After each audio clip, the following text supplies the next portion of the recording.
Assalamualaikum warahmatullahi wabarakatuh. Salam sejahtera untuk kita semua. Sebelumnya, perkenalkan, nama saya M. Arya Satria Prawira dari kelas 2023A dengan 3 digit PIN terakhir saya 005. Pertama-tama, marilah kita mengucapkan puja dan puji syukur kita atas kehadirat Allah Subhanahu wa Ta'ala yang telah memberikan kita nikmat iman, nikmat Islam, dan nikmat sehat. Serta tak lupa juga salawat dan salam semoga senantiasa tercurahkan kepada junjungan kita Nabi besar Muhammad Sallallahu Alaihi Wasallam, keluarga, sahabat, dan para pengikutnya.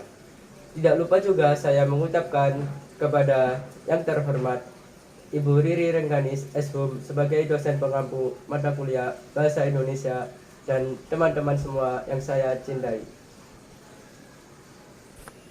Hadirin yang berbahagia, pada kesempatan kali ini saya akan menyampaikan pidato saya tentang generasi muda bangga berbahasa Indonesia.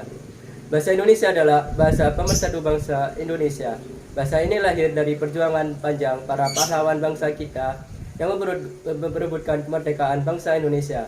Bahasa Indonesia ini merupakan identitas bangsa Indonesia yang harus kita jaga dan kita lestarikan. Namun, di era globalisasi ini, kita sering dihadapkan dengan fenomena penggunaan bahasa asing yang sangat berlebihan. Hal ini dapat mengancam eksistensi bahasa Indonesia sebagai bahasa nasional. Oleh karena itu, generasi muda sebagai penerus bangsa harus bangga berbahasa Indonesia. Sudah seharusnya kita untuk menggunakan bahasa Indonesia dengan baik, benar, dan santun dalam kehidupan kita sehari-hari. Adapun beberapa cara yang dapat kita lakukan untuk menumbuhkan rasa bangga terhadap bahasa Indonesia. Di antaranya, yang pertama, kita harus mempelajari dan menguasai bahasa Indonesia dengan baik. Seperti kita harus memahami kaidah bahasa Indonesia, baik kata bahasa ejaan maupun kosakata dalam bahasa Indonesia. Misalnya, kita harus memahami perbedaan antara kata saya dan aku, dia dan itu, yang dan yang mana, di dan ke, dari dan daripada, dan sebagainya. Kita harus memahami aturan-aturan penulisan huruf kapital, huruf miring, tanda baca, dan sebagainya. Yang kedua, menggunakan bahasa Indonesia dalam berbagai kesempatan. Kita harus membiasakan diri menggunakan bahasa Indonesia dalam berkomunikasi, baik di sekolah, di lingkungan rumah, maupun di lingkungan masyarakat.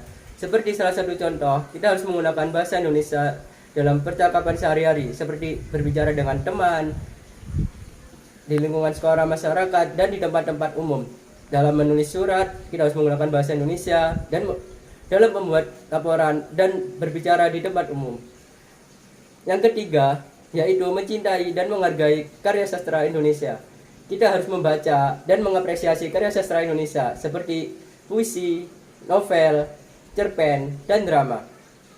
Misalnya, cara yang dapat kita lakukan yaitu mencintai dan menghargai karya sastra Indonesia ini, seperti kita harus membaca karya sastra Indonesia klasik seperti contoh sejarah Melayu, Gayat Hang Tuah, Ramayana, dan Mahabharata.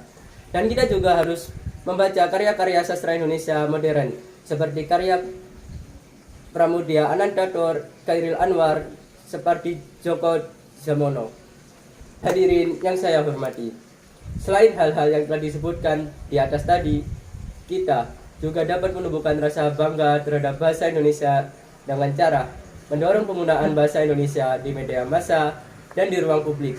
Misalnya, yang pertama, kita dapat mendorong media massa untuk menggunakan bahasa Indonesia yang baik, benar, dan santun dalam pemberitaan dan di dalam program-programannya.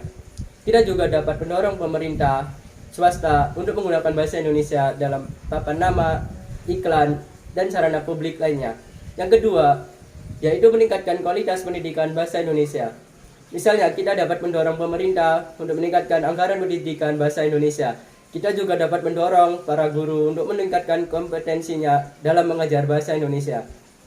Dan upaya yang terakhir yaitu meningkatkan kesadaran masyarakat akan pentingnya bahasa Indonesia. Misalnya, kita dapat melakukan sosialisasi dan kampanye tentang pentingnya bahasa Indonesia.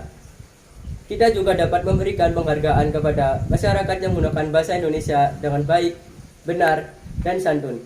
Dengan upaya-upaya tersebut, kita dapat menjadikan bahasa Indonesia sebagai bahasa yang jaya dan dicintai oleh seluruh rakyat Indonesia. Hadirin yang berbahagia, kita harus bangga terhadap bahasa Indonesia sebagai bahasa nasional dan identitas bangsa kita. Karena bahasa Indonesia juga tergolong ke dalam 10 besar bahasa yang paling banyak dipakai di muka dunia ini. Dan bahasa Indonesia juga termasuk ke dalam 20 besar bahasa tersulit yang dikenal melalui rekaman audio. Bahkan, bahasa Indonesia juga sudah dipelajari lebih dari 45 negara di seluruh dunia. Dan terdapat pula pusat studi bahasa Indonesia di luar negeri, seperti di negara Mesir, Jepang, hingga Afrika. Bahkan, bahasa Indonesia ini juga telah dikirim ke luar angkasa. Oleh sebab itu, hadirin yang berbahagia, kita sudah sepatutnya bangga terhadap bahasa nasional kita, bahasa Indonesia, yang telah dihargai di mata dunia. Sudah tugas kita sebagai bangsa Indonesia untuk menjaga, melestarikan budaya berbahasa Indonesia kita di dalam kehidupan kita sehari-hari. Demikianlah pidato saya, semoga bermanfaat.